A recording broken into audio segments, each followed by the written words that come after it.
Smart classroom চ্যানেলে সকল ভিউয়ার্সকে জানাই সুস্বাগত। আজকের ভিডিওতে নিয়ে এসেছি একটি নতুন পর্ব,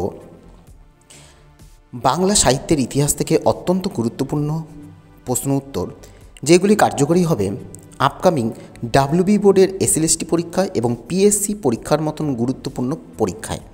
তাই বন্ধুরা অবশ্যই কোনো স্কিপ না করে ভিডিওটি সম্পূর্ণ দেখো, আর কেমন লাগলো সেটাও জানাবে। আরেকটি কথা, আমার চ্যানেলে বাংলা সাহিত্যের ওপর প্লেলিস্ট রয়েছে, সেগুলো তোমরা দেখে নিবে। ডেসক্রিপশন বক্সে তার লিঙ্কই আমি দিয়ে দিব। এছাড়াও বাংলা গ্রামারের ওপর গুরুত্বপূর্ণ কতগুলো ভিডিও রয়েছে, তার লিঙ্ক তোমরা ডেসক্রিপশন বক্সে পেয়ে যাবে, সেগুলি অবশ্যই ক্লিক করে দেখে নিবে।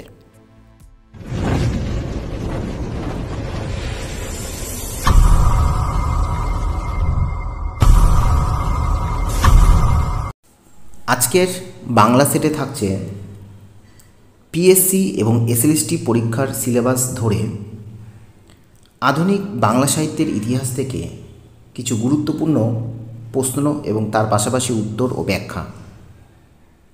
আজকের সেটে 1 নম্বরে কোশ্চেন রয়েছে, কৃত্তিবাসের রামায়ণ এবং কাশিদাসের মহাভারত এই গ্রন্থ দুটি শ্রীরামপুর মিশন থেকে কবে মুদ্রিত আকারে প্রকাশিত হয়েছিল? এর জন্য 4টি অপশন দেওয়া আছে।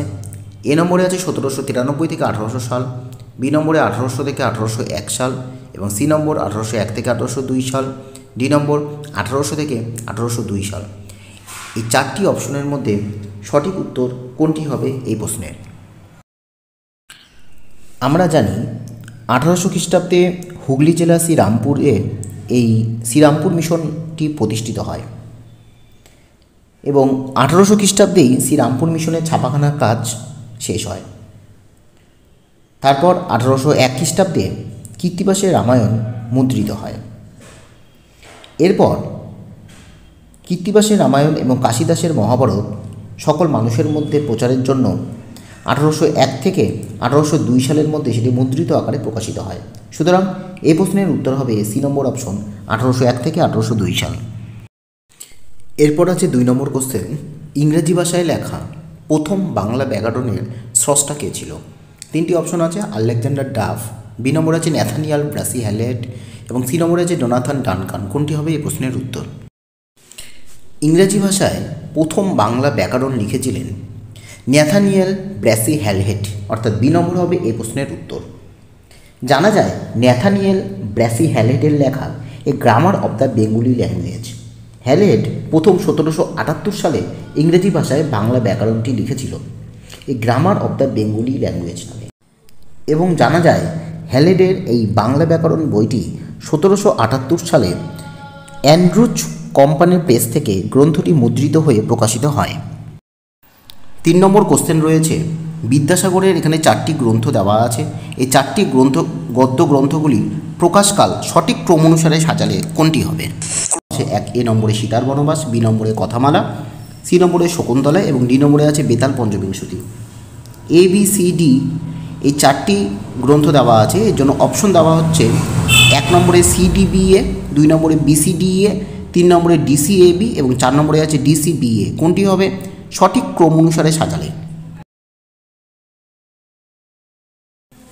দেখতে পাচ্ছি বিদ্যাসাগরের যে রচনা গ্রন্থগুলি রয়েছে, প্রথমে রয়েছে বেতাল পঞ্চবিংশতি, অর্থাৎ এ নম্বর, যেটি প্রকাশিত হয় 1847 সালে। এরপরে রয়েছে সি নম্বর শকুন্তলা, প্রকাশিত হয় 1854 সালে এবং বি নম্বরে রয়েছে কথামালা, এটি গদ্য গ্রন্থটি প্রকাশিত হয় 1856 সালে এবং এ নম্বরে রয়েছে সীতার বনবাস 1860 সালে, যেটি প্রকাশিত হয়। অর্থাৎ আমরা দেখতে পাচ্ছি এই প্রশ্নের সঠিক উত্তর হচ্ছে 4 নম্বর অপশন ডিসিবিএ, বেতাল পঞ্চবিংশতি, শকুন্তলা, কথামালা এবং সীতার বনবাস। 4 নম্বর কোশ্চেন রয়েছে, 3 পরিচ্ছেদ বিশিষ্ট অপূর্ব ইতিহাস এই পুস্তকটির রচয়িতাকে? 4টি অপশন আছে। এ নম্বর রাজেন্দ্র লাল মিত্র, বি নম্বর তারাশঙ্কর তর্করত্ন, সি নম্বর ঈশ্বরচন্দ্র বিদ্যাসাগর এবং ডি নম্বর রামনারায়ণ তর্করত্ন। এই প্রশ্নের সঠিক উত্তর কোনটি হবে? 3 পরিচ্ছেদ বিশিষ্ট যে অপূর্ব ইতিহাস এই গ্রন্থটি লিখেছেন রামনারায়ণ তর্করত্ন। ডি নম্বর হবে এই প্রশ্নের উত্তর। জানা গেছে সম্ভবত 1850 সালের দশকের শুরুতে রামনারায়ণ তর্করত্ন এই অপূর্ব ইতিহাস পুস্তকটি রচনা করেছিলেন। এই গ্রন্থটি বাংলা গদ্যের প্রাথমিক পর্যায়ের লেখা। এরপর রয়েছে 5 নম্বর কোশ্চেন, নিচের কোন নাটকটি গিরিশচন্দ্র ঘোষের সার্থক গীতিনাট্য হিসাবে পরিচিত? এ নম্বরে রয়েছে অকাল বোধন, বি নম্বরে আগমনী নাটক, সি নম্বরে উপরের এ বি কোনোটি নয় এবং ডি নম্বরে রয়েছে মোহিনী প্রতিমা। কোনটি হবে এই প্রশ্নের উত্তর? আমরা দেখছি গিরিশচন্দ্র ঘোষের যে সমস্ত নাটক রয়েছে সেগুলি সবগুলি গীতিনাট্য। অকাল বোধন, আগমনী, মোহিনী প্রতিমা কোনোটি কিন্তু সার্থক নয়, অর্থাৎ সি নম্বর হবে এই প্রশ্নের উত্তর, কোনোটি নয়। আমরা দেখেছি আগমনী 1877 সালে রচনা হয়, অকাল বোধন 1877, এছাড়া মোহিনী প্রতিমা 1882 খ্রিস্টাব্দে রচনা হয়। সঠিক উত্তর হবে গিরিশচন্দ্র ঘোষের সার্থক গীতিনাট্য আবু হোসেন, যেটি রচিত হয় 1893 খ্রিস্টাব্দে। এরপর 6 নম্বর কোশ্চেন আছে, নিচের কোনটি গিরিশ ঘোষের সামাজিক ধর্মী নাটক? এ নম্বরে রয়েছে বেল্লিক বাজার, বি নম্বর শাস্তি কি শান্তি, সি নম্বর আনন্দ রহ, ডি নম্বর রয়েছে কালাপাহাড়। কোনটি হবে এ প্রশ্নের উত্তর?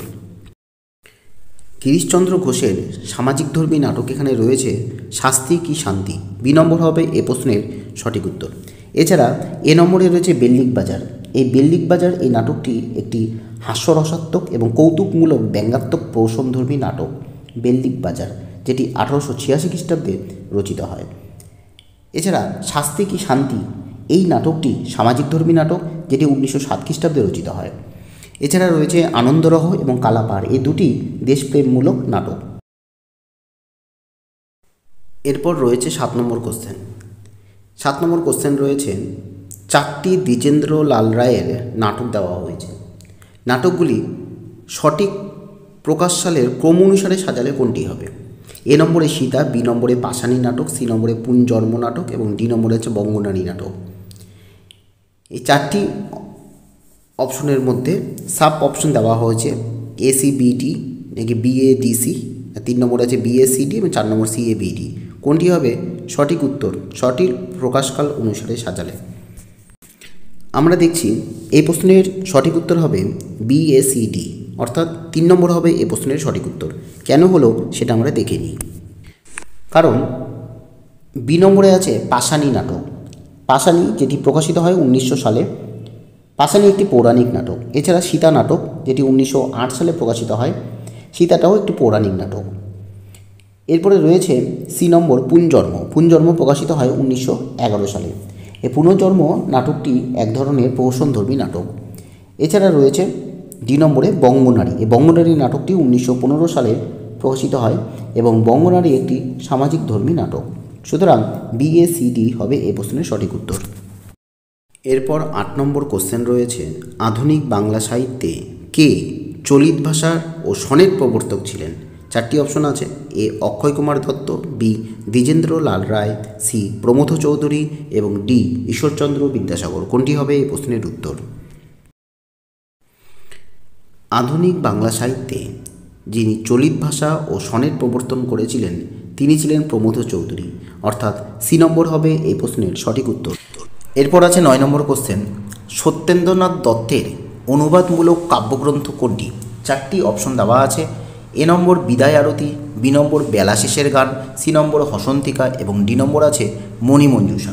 কোনটি হবে অনুবাদমূলক কাব্যগ্রন্থ? আমরা দেখতে পাচ্ছি সত্যেন্দ্রনাথ দত্তের যে অনুবাদমূলক কাব্যগ্রন্থ রয়েছে সেটি আছে মণিমঞ্জুষা, একটি অনুবাদমূলক কাব্যগ্রন্থ। ডি নম্বর হবে এই প্রশ্নের উত্তর। মণিমঞ্জুষা একটি অনুবাদমূলক কাব্যগ্রন্থ যেটি প্রকাশিত হয় 1915 সালে। এছাড়াও সত্যেন্দ্রনাথ দত্ত কিছু অনুবাদমূলক কাব্যগ্রন্থ লিখেছেন, যেমন তীর্থ সলিল 1908 খ্রিস্টাব্দে প্রকাশিত, তীর্থ রেণু 1910 খ্রিস্টাব্দে প্রকাশিত। এই 3টি কাব্যগ্রন্থ অনুবাদমূলক কাব্যগ্রন্থ আমরা পেয়েছি। এছাড়া এখানে যেটি রয়েছে এ নম্বরে আছে বিদায় আরতি। বিদায় আরতি এই কাব্যগ্রন্থটি একটি মৌলিক কাব্যগ্রন্থ। সত্যেন্দ্রনাথ দত্তের এই বিদায় আরতি কাব্যগ্রন্থটি প্রকাশিত হয় 1924 সালে। সি নম্বরে রয়েছে হসন্তিকা। এই হসন্তিকা একটি মৌলিক কাব্যগ্রন্থ সত্যেন্দ্রনাথ দত্তের, এটি প্রকাশিত হয়েছে 1917 খ্রিস্টাব্দে। এরপরের কোশ্চেন রয়েছে 10 নম্বর, দ্বিতীয় বিশ্বযুদ্ধের বিভীষিকাময় আবহ ছড়িয়ে পড়েছে বুদ্ধদেব বসুর কোন কাব্যগ্রন্থে? নিচে রয়েছে 4টি গ্রন্থ। এ নম্বরে দময়ন্তী, বি নম্বরে 22 শ্রাবণ, সি নম্বরে কঙ্কাবতী এবং ডি নম্বরে রয়েছে রূপান্তর। কোনটি হবে এ প্রশ্নের সঠিক উত্তর?